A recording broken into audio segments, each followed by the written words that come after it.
Hello everyone. आज है 2 जुलाई 2025। अब हम शुरू करने जा रहे हैं आज का न्यूज़।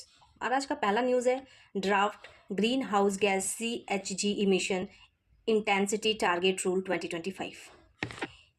इशूइंग अथॉरिटी है हमारा ministry of environment, forest and climate change MOEFCC ने ये ड्राफ्ट रूल इशू किया है जो carbon credit trading scheme CCTS के कंप्लायंस मैकेनिज्म का पार्ट है। डेफिनेशन क्या है green house gas emission intensity का? मतलब हर यूनिट आउटपुट या प्रोडक्ट पर कितना CO2 इक्विवेलेंट इमिशन हो रहा है।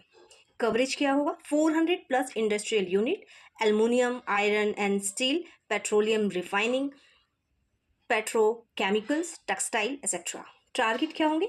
Bureau of energy efficiency BEE emission target set करेगा। अगर कोई कंपनी कंप्लाई नहीं करती तो इन्वायरमेंट प्रोटेक्शन एक्ट 1986 के अंडर पेनल्टी लगेगी। लीगल बैकग्राउंड क्या है? एनर्जी कंजर्वेशन अमेंडमेंट एक्ट 2022 ने CCTS को एम्पावर किया। मैकेनिज्म क्या है? कंप्लायंस। जो कंपनी अपने टारगेट से कम इमिशन करती है उनको कार्बन क्रेडिट सर्टिफिकेट मिलता है। वॉलंटरी ऑफसेट क्या है?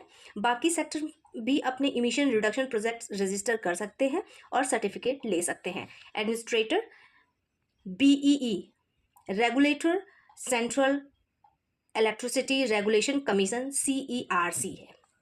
सिग्निफिकेंस क्या है? इंडिया का ये स्टेप पेरिस एग्रीमेंट और UNFCCC कमिटमेंट के अलाइंड है। वर्ल्ड बैंक ने भी इंडिया की कार्बन प्राइसिंग लीडरशिप को रिकॉग्नाइज किया है। अब हम आते हैं अपने सेकेंड न्यूज़ पे जो कि है India's experience with carbon market pact scheme. Energy intensive industry, steel, cement, aluminium power के लिए स्पेसिफिक एनर्जी कंजम्पशन SEC को कम करने की scheme, energy saving certificate ESCerts मिलते हैं।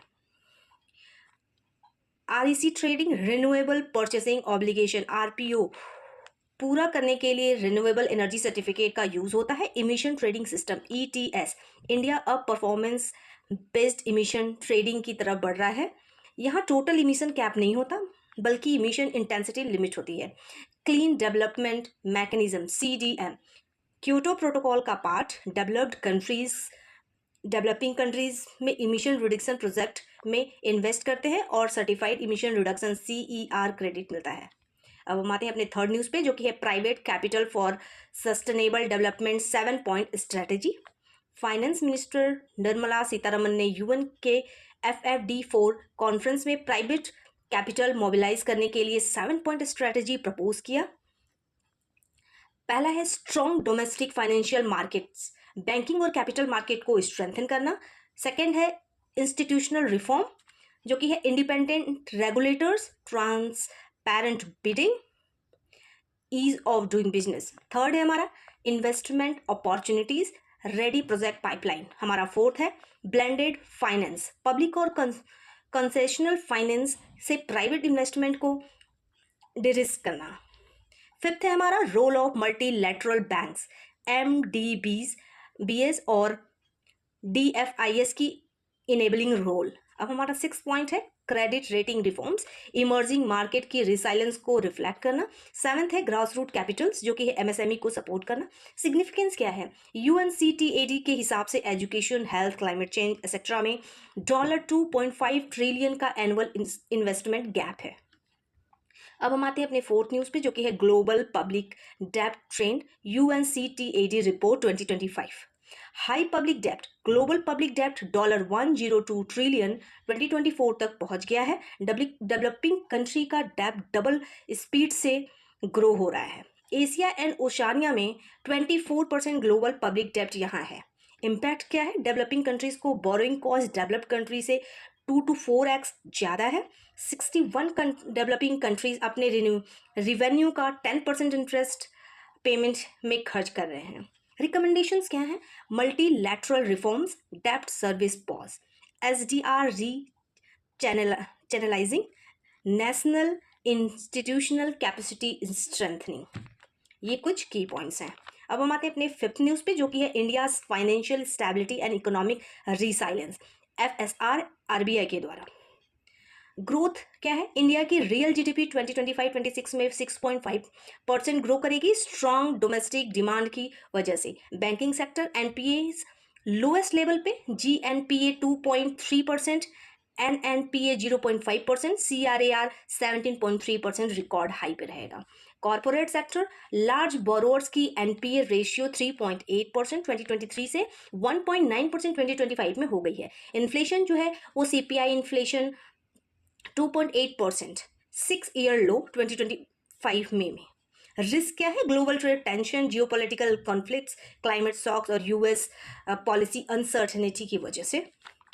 रेगुलेटरी इनिशिएटिव क्या हो सकते हैं, Basel 3 norms, IOSCO for securities, FSBS fire framework for cyber resilience, RBI digital lending guideline से हो सकता है। अब हमारा आता है 6th न्यूज जो कि है digital India mission 10 years. Achievements क्या है, डिजिटल इकोनॉमी का जीडीपी में शेयर जो है वो है 11.74% 2022 और 23 में से 13.42% 2024-25 तक बढ़ गया है।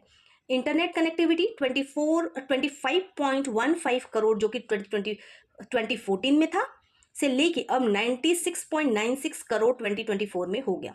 भारत ने से 2.18 लाख ग्राम पंचायत हाई स्पीड इंटरनेट से जुड़ गए हैं। यूपीआई में क्या इफेक्ट रहा है, इंडिया वर्ल्ड का 49% रियल टाइम डिजिटल पेमेंट करता है। आधार इनेबल्ड डीबीटी से ₹3.48 लाख करोड़ बचा है। India AI mission, semiconductor mission, e governance, Umang, Karmayogi Bharat, इन सब से digital literacy and cloud based services बढ़े हैं। अब हम आता है 7th न्यूज़ पे। हमारा 7th न्यूज़ है डिजास्टर मैनेजमेंट,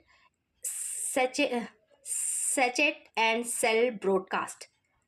ये है C.DOT का SMS based alert system, geo targeted alert for cyclone, floods etcetera. Cell broadcast में रियल टाइम इमरजेंसी अलर्ट, सभी मोबाइल फ़ोन को डायरेक्टली ब्रॉडकास्ट अर्जेंट डिजास्टर के लिए आइडियल माना गया है। अब हम आते हैं अपने 8th न्यूज़ पे जो कि है Wilmington declaration and Quad maritime cooperation, Quad at sea ship observer mission. India, Japan, US, Australia के कोस्ट गार्ड ने पहली बार इंडो पैसिफिक में joint maritime cooperation mission launch किया है। और ये विल्मिंगटन डिक्लेरेशन क्या है, ये free, open, inclusive Indo Pacific के लिए commitment, rules of law, democracy, territorial integrity का रेस्पेक्ट। अदर इनिशिएटिव क्या है, Quad cancer moonshot, Maitri maritime training, digital infrastructure, under सी केबल्स में।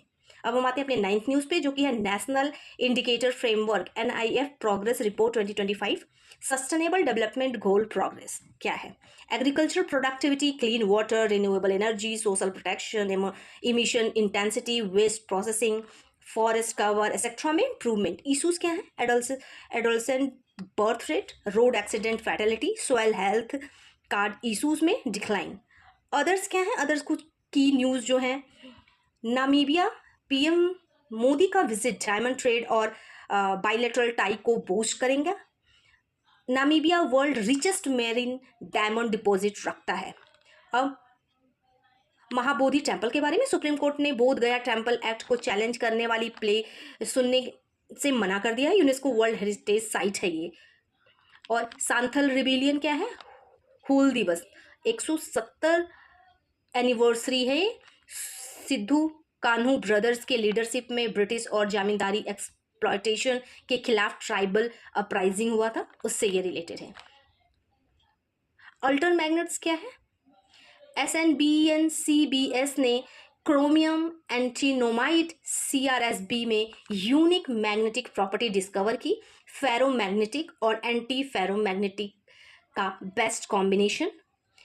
Andaman and Nicobar, Andaman sea not Nicobar, seismic zone 5 में एक दिन में 3 अर्थक्वेक्स, हाई मेरीन बायोडाइवर्सिटी और कोरल ट्रायंगल का part. SC/ST reservation in Supreme Court, पहली बार SC ने अपने स्टाफ अपॉइंटमेंट प्रमोशन में रिजर्वेशन पॉलिसी अप्लाई की, 50% फॉर SC एंड 7.5% SC के लिए। लेकिन ये जो पॉलिसी है वो नॉट एप्लीकेबल ऑन जजेस। और ये रहा आज का हमारा कुछ न्यूज़ जो कि आज के करंट अफेयर से रिलेटेड था। एक वेव एक्स भी न्यूज में है जो कि ministry of information and broadcasting ने लॉन्च किया है। वेब एक्स स्टार्टअप चैलेंज 2025 ये फ्लैगशिप स्टार्टअप एक्सेलरेटर प्रोग्राम है। चैलेंजेस जो चैलेंज टाइटल्स हैं वो real time language tag for Bharat is a national hackathon to develop an AI powered multilingual transition solution across at least 12 major Indian languages. ये आज के हमारे कुछ इंपॉर्टेंट न्यूज़ है। Thank you so much. Stay tuned with me for such news. Thank you so much.